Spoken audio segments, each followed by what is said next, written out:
Bonjour à toutes et à tous, bienvenue pour un nouvel épisode de l'Entre-deux. Encore une fois, reçu comme des rois chez RVB.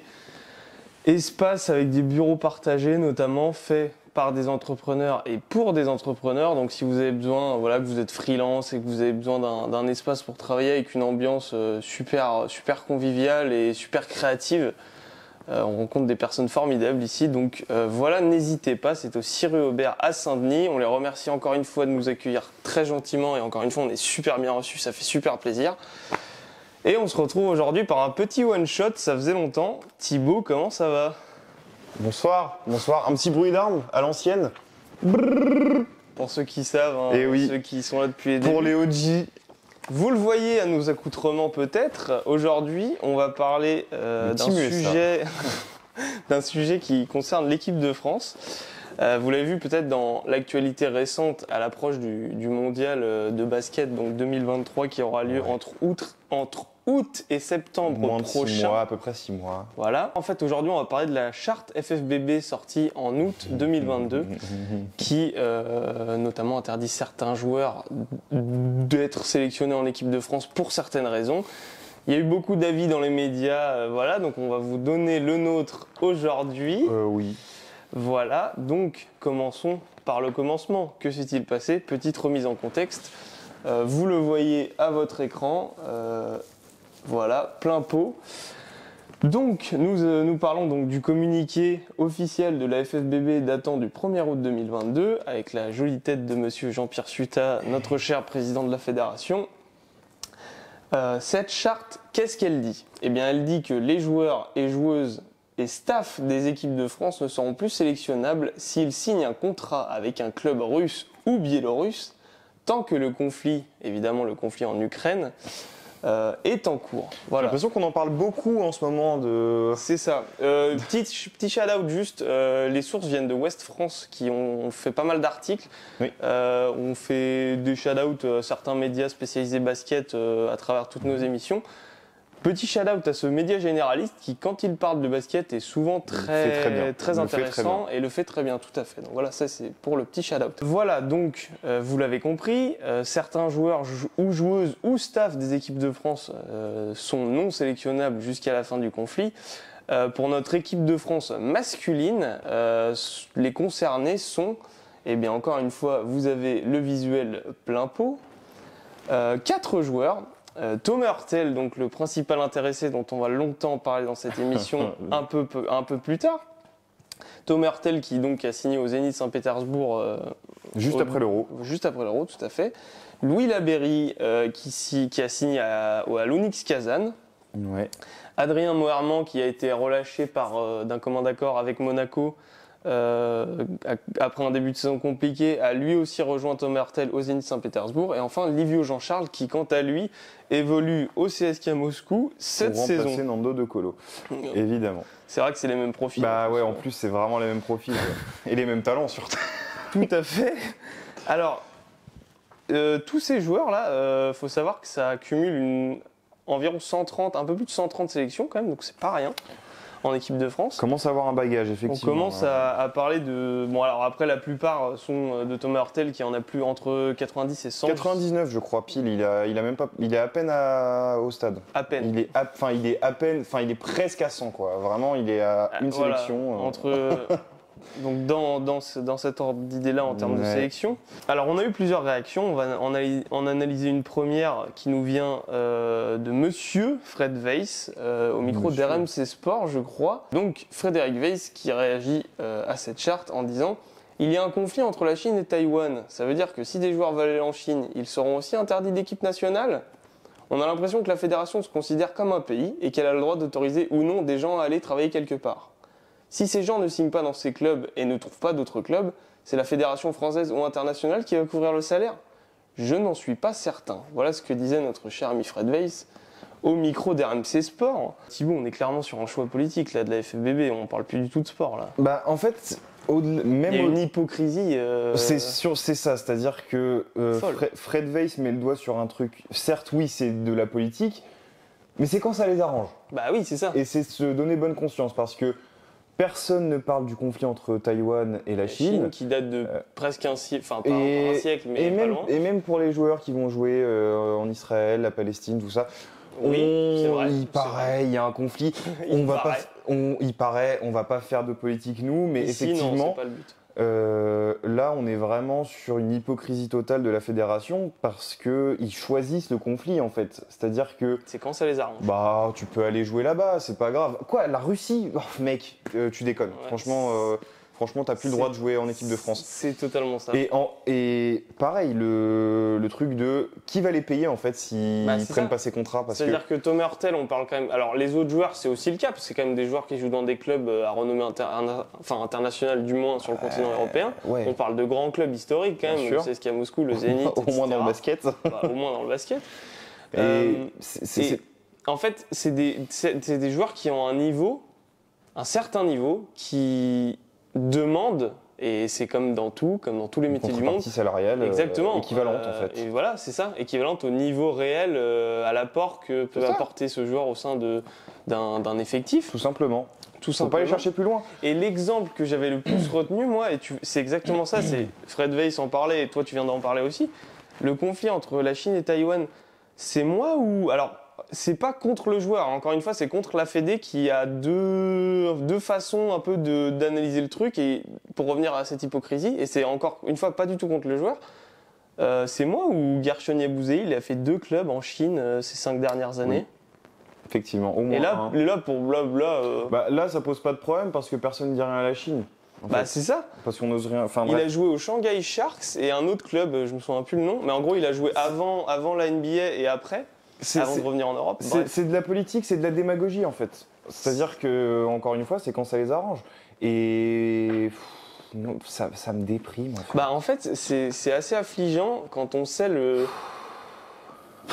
Enfin, en fait, c'est quoi? C'est de la hate envers Thomas Hurtel? C'est quoi? C'est un boycott de Thomas Hurtel? Non, parce que je pense que c'est le même cas pour Labéry, Jean-Charles et Moerman qui ne seront certes, après, on parle de joueurs qui sont... Alors, Moerman, c'est encore différent, un cas à part, parce que lui a lui-même un peu boycotté l'équipe de France personnellement, et on peut le comprendre, vu le traitement qu'il a eu ces dernières années en équipe de France.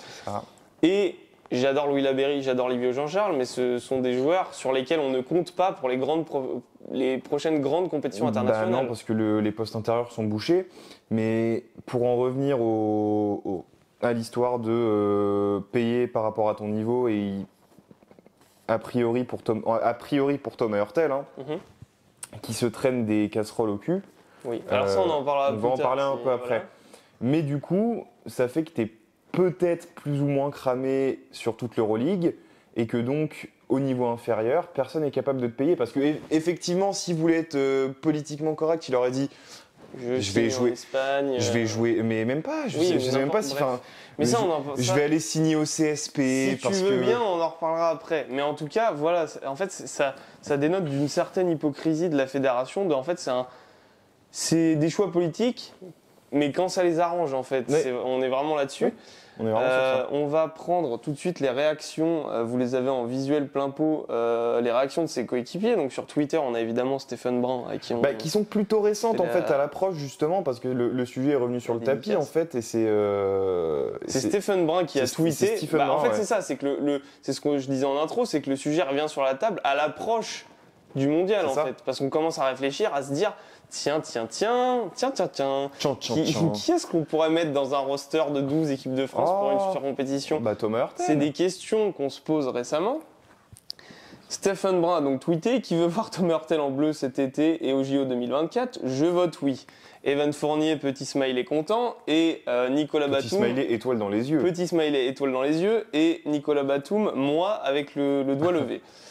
Voilà. Ça c'est pas le majeur, ça aurait pu être le majeur. Oui, non, c'est comme ça. Ça c'est pour la réaction purement tweet. On va un peu plus aller dans on va un peu plus développer parce que voilà, on connaît Twitter.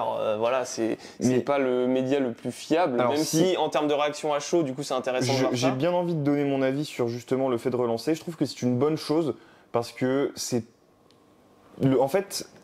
La charte abusive et le traitement abusif qui est réservé, que Thomas Hurtel subit. C'est ça. Enfin, et les autres, encore une fois. Et oui, mais Thomas Hurtel en tête de proue parce que c'est le principal intéressé par rapport aux prochaines échéances internationales. Il est passé sous les radars, personne n'en a parlé, personne n'a vraiment gueulé. On a dit oh ouais, c'est abusé, machin, mais sans plus. Et je trouve ça très honorable de la part de Stephen Brun de relancer le sujet. Tout à fait. Et très honorable aussi justement, mais là on va en parler plus en détail, des coéquipiers de Thomas Hurtel qui se prononcent là-dessus et qui n'ont pas peur de dire qu'ils sont pour en fait. Moi je trouve que je tiens à souligner ça. Voilà, donc maintenant on va prendre, vous l'avez encore une fois en visuel plein pot, la réaction de Nico Batum au micro de Basket USA. Oui, on lui met des trucs sur le dos, évidemment en parlant de Thomas Hurtel. On sait très bien qu'il n'est pas pour l'agression russe en Ukraine. Faut pas non plus être idiot.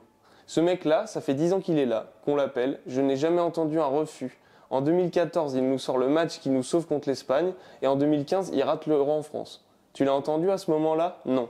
Moi, je l'ai toujours dit, Thomas Hurtel, il faut le prendre parce qu'il va te sortir le carton qui va te sauver ta compétition. CF l'Euro 2022, hein, ouais, on va en reparler. Contre l'Italie.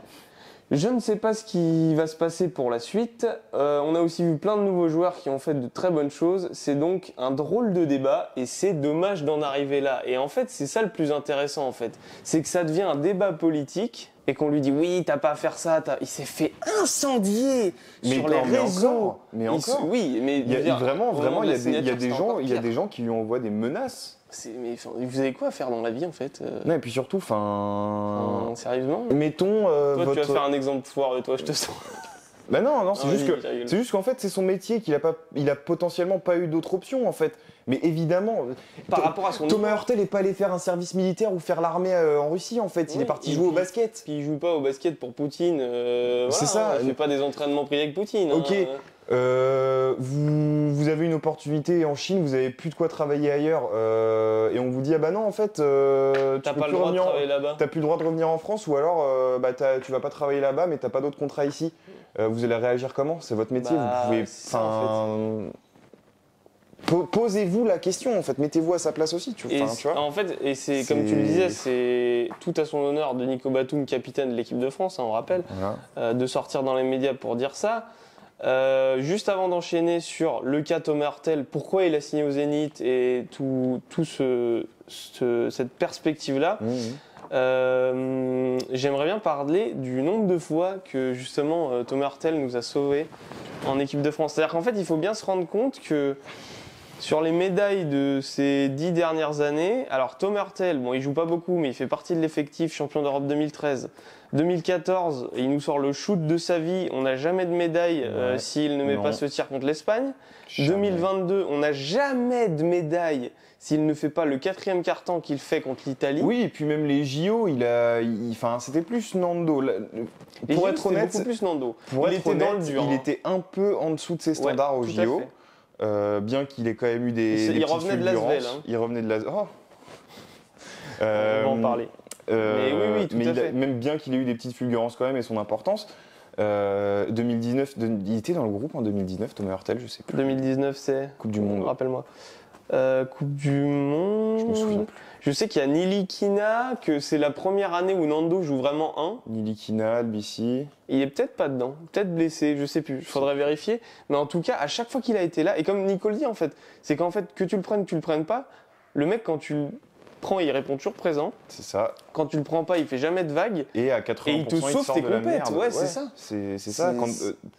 80% quand t'es dans le dur, tu mets Thomas Hurtel sur le terrain, il se passe quelque chose en fait. C'est ça. Alors Thomas Hurtel, en quête de stabilité, alors il a aussi sa part de, comment dire, disons que la situation actuelle, il n'y est pas non plus pour rien. La situation du boycott pur, il n'y est pour rien. Parce que c'est de fil en aiguille. Explique cela. En fait, il s'est mis dans la merde aussi. Aussi, voilà, on va l'expliquer. Voilà. Donc, depuis janvier 2021, Thomas Hurtel, c'est 3 clubs en 3 saisons, 104 matchs. À Barcelone, donc en 2021, il avait signé une extension jusqu'à 2022. Il était sous contrat. Il n'était pas sous contrat 5 ans, mais il entrait dans la 4e année de son contrat de 5 ans qu'il avait signé avec le Barça. Rupture de contrat à cause d'affaires comme quoi il voulait il cherchait en milieu de saison à quitter le club. Avec d'autres clubs, notamment le Real. Voilà, notamment le Real, ça n'a pas trop plu au Barça. Du coup, ça finit par une rupture de contrat. Il finit la saison à Lasvel, j'ai mis durée du contrat 1 an, mais au final c'est 6 mois. Champion de France. Champion de France, fin du contrat, puisque Lasvel ne peut juste pas se payer sur toute une saison les services de Thomas Hurtel. Après ça, il signe 1 an au Real, mis à pied à cause, et on va encore le dire, et lui est le premier à le regretter, une sortie en boîte, une veille de match, avec notamment Gershon Yabusele, d'autres joueurs aussi. Sauf que bon, Gershon n'a pas été mis à pied, puisque bon, c'est un peu le poste 4 indéboulonnable du Real. Par contre, comme t'as Sergio Llull, ils se sont dit, Thomas Hurtel, c'est quoi, on va faire un exemple.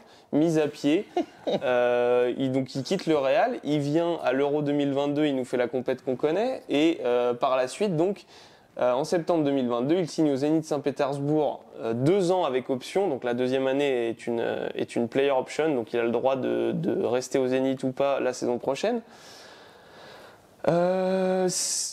En fait, c'est exactement ce que tu disais avant, c'est-à-dire qu'en fait, le Zénith Saint-Pétersbourg a été éliminé de l'Eurocup l'année dernière de l'Euroleague, oui, n'importe quoi, pardon. L'année dernière pour les raisons qu'on connaît, le conflit, comme toutes les autres équipes russes. Ça reste un des clubs qui, du coup, gardent la stature Euroleague, même s'ils ne font pas partie de la compétition. Ils gardent leur budget, ils gardent, voilà. Plus ou moins leur prestige et leur niveau, parce que tu as des standards à respecter quand tu es un gros club aussi. Que le championnat russe est un championnat relevé. Exact, et donc tu vas quand même aller chercher des gros joueurs à droite à gauche. Et pourquoi aussi il n'a pu, entre guillemets, signer que dans ce type de club-là? Parce que tu te fais griller au Real, tu te fais griller au Barça, ça veut dire que t'es grillé dans toute l'Espagne, qu'aucun autre club espagnol ne veut te signer. Et qu'en Euroleague, c'est la même chose en fait. Parce que si deux gros clubs comme ça veulent plus de toi. C'est ça, hein. Et pour les raisons qu'on. Pour ces raisons-là, parce qu'effectivement, si c'est juste sportif en mode écoute, ça matche pas, tu peux trouver des contrats ailleurs. Et on en parlait en off hier en plus. Le vrai problème aussi, c'est que. Donc tu peux pas signer ailleurs, donc c'est en partie de sa faute aussi, on l'a dit. Oui. Mais quel club qui a... Mettons, t'es un club Euroleague qui arrive en Euroleague, qui a un beau budget, qui structure bien les choses, etc. Tu penses à Monaco? Oui ou non, pas spécialement. Là, j'étais vraiment... Mais pourquoi pas, oui. Mais j'étais en... Voilà, je veux juste poser des bases. Après, vous mettez les équipes que vous voulez en fonction des critères que je viens de dire. Mais... en fait... Est-ce que tu vas vraiment mettre autant d'argent sur un joueur qui a 33 ans et qui a des casseroles au cul comme ça? Je crois pas en fait. Ça te donne pas envie de signer un mec comme ça? Oui, en fait. Je suis pas dans la position d'un GM, donc je peux pas forcément le placer. On n'est pas des managers Euroleague, mais disons que j'imagine que ça peut te refroidir. Voilà, on peut comprendre que ça refroidisse des managers Euroleague. Après, de l'autre côté, tu peux te dire tiens, personne veut de lui en Euroleague, on est un bon club d'Eurocup.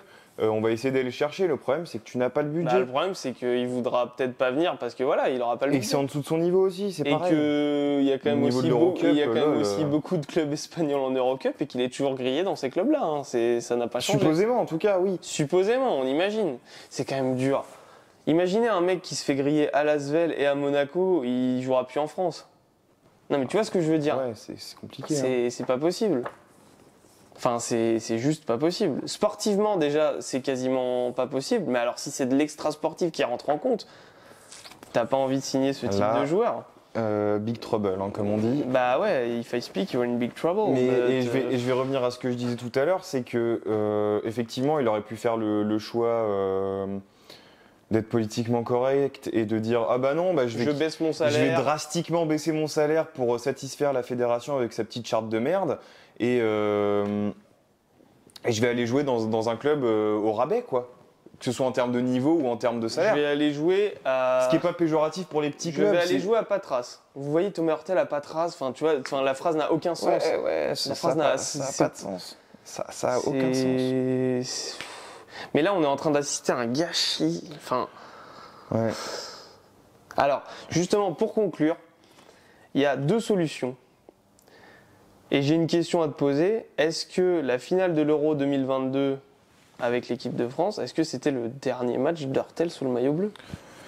Parce que là, la charte va au moins durer pour les JO 2024. Il aura 35 ans. Il jouera pas. Du monde derrière qui toque à la fenêtre. Il y a déjà Nando qui sécurise une place de base, ça c'est logique. Donc il sera potentiellement plus sélectionnable de toute façon pour des questions d'âge et de fin de carrière, de contexte de fin de carrière après 2024. Inclus dans la charte, effectivement. C'est ça. Donc est-ce que c'était le dernier match de Hurtel en bleu, cette finale perdue contre l'Espagne? Écoute, on a eu des réactions de Jean-Pierre Suita récemment, justement suite au tweet qui relance la polémique par Stephen Brun et aux réponses de Evan Fournier et de Nicolas Batum. Et au vu de ce qu'il a répondu, j'ai peur que ça me ferait vraiment super mal, mais j'ai... Ça m'attriste à un point. J'ai peur que ce soit le cas. J'ai vraiment peur que ce soit le cas. Parce que t'imagines l'image que la Fédé donnerait si en fait Nicolas Batum il a dit que en fait faut qu'il vienne donc on va le faire venir. Et justement pour moi c'est ça en fait il y a deux solutions à ce problème. Je suis pas sûr que la fédération française puisse accepter dans son ego et tous les dirigeants puissent accepter ça et je vais rappeler aussi un fait, c'est que Vincent Collet n'a jamais été fan du jeu de Thomas Hurtel. Il le prend parce qu'il est exceptionnel et que tu peux pas passer à côté. C'est un jeu à risque et Vincent Collet n'a jamais ouvertement. Même les meneurs propres. Et il est ouvertement pas fan de Thomas Hurtel. Donc je pense que du jeu, oui, bien. Voilà. Non mais oui, voilà. Voilà. Pour remettre dans le contexte. Du jeu de Thomas Hurtel et je pense que c'est aussi plus ou moins un truc qui l'arrange, tu vois.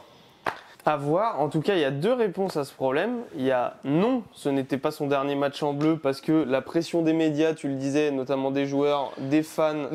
Les joueurs sont avec lui, mais les médias sont contre Thomas Hurtel. Pas forcément, pas tous. Regarde Stephen Brun, c'est quand même une personnalité des médias, oui, tu vois. Mais je te parle de manière générale, ou même l'opinion. J'ai l'impression que l'opinion publique est en défaveur de Thomas Hurtel. Dites-nous en commentaire, mais du coup...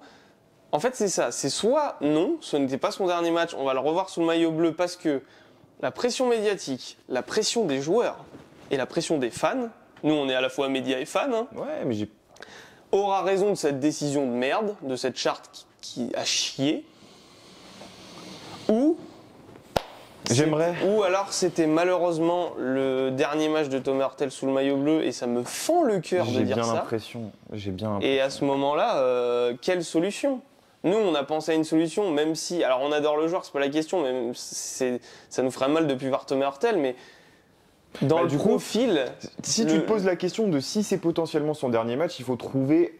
Une solution, un remplaçant. Donc, la question, c'est qui pourrait potentiellement correspondre à ce profil... À ce que Thomas Hurtel apportait. Ou au moins compenser ou apporter de nouvelles choses. Voilà. Donc il y a deux choses. Il y a ce que Nicolas Batum disait, c'est-à-dire des jeunes qu'on a vus récemment. Je pense à Franck Nilikina qui, quand il n'est pas blessé, a toujours fait de belles choses sur le maillot bleu. Elio Kobo qui est en train... Tout à fait. Elio Kobo qui, je trouve, est en train de prendre une dimension... de pétard ambulant. Ouais, puis non, mais une plus grande dimension là depuis qu'il est à Monaco cette saison. Plus que qu'en NBA en tout cas. Et si on trouve une solution, il y a soit des petits jeunes, on l'a dit, donc Franck Nilikina ou par exemple des Elio Kobo, des joueurs comme ça. Kylian Hayes qui... Pourquoi pas Kylian Hayes, pourquoi pas, à voir, mais... C'est encore un peu court, j'ai l'impression. Je pense aussi, mais on sait jamais. Mais si on veut cocher, on va dire les cases, expérience, joueur de devoir, c'est-à-dire si on m'appelle, je serai là, vous inquiétez pas, si on m'appelle pas, tant pis. Et talent et ce qu'il peut apporter en termes de création, de scoring, dans le clutch, etc., pas avoir peur de prendre des gros tirs, tout ce bagage que Thomas Hurtel possédait, nous on a choisi pour nous la meilleure doublure possible dans le cas où Thomas Hurtel ne rejouerait pas en équipe de France, c'est Fabien Causer. Eh oui, monsieur Fabien Causer. Fabien Causer fait partie de ces joueurs. Il y avait tellement de joueurs devant lui sur ses postes. Récemment, on parlait de Nando qui a jamais été reconnu à sa juste valeur. Fabien Causer. On parle de Fabien Causer, s'il vous plaît. On en parle. Regardez, visuel. Justement, Fabien Causer, c'est 293 matchs Euroleague à 20 minutes de moyenne par match.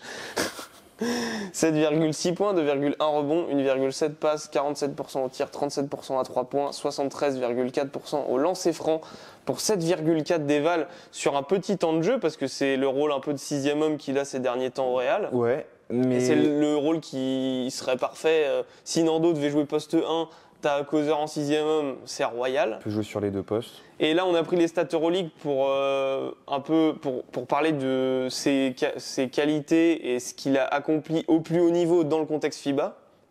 Et il y avait un tweet je me souviens plus, c'est Yann Casville ou Gabriel Pantel-Jouve sur Twitter qui disait justement, qui vantait un peu tout ce que t'as dit, c'est-à-dire qu'en fait, c'est un mec qui n'a jamais boudé l'équipe de France, qui par contre a été boudé par l'équipe de France, qui avait toutes les qualités pour... Non mais boudé pas dans le sens, ouais on t'aime pas, on te veut pas, mais dans le sens, gros t'es gentil, mais on a Tony Parker, on a Nando De Colo, on a même à l'époque il y avait Antoine Dio, etc. qui était le meilleur. Voilà, donc il y avait beaucoup de monde. Bref, ça fait partie de ces joueurs, ils sont dans des générations où il y a tellement de monde devant eux qui ne sont pas forcément pris. Mais ce qu'il disait dans le tweet, juste pour finir, c'était que c'est très bien, c'est un mec qui dans son profil, aussi bien psychologique et sur le terrain ses qualités, aurait pu faire une carrière de 15 ans en sélection, les doigts dans le nez quoi.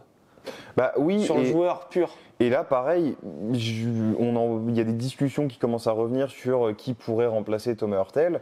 Et j'ai l'impression qu'on se concentre vraiment beaucoup trop sur les jeunes et qu'on regarde pas. Bien d'accord. En fait, Fabien Causeur a été boudé pour des raisons logiques entre guillemets, parce que forcément, quand tu vois les mastodontes qu'il y avait devant, voilà. Mais à un moment, rendons à César ce qui est à César.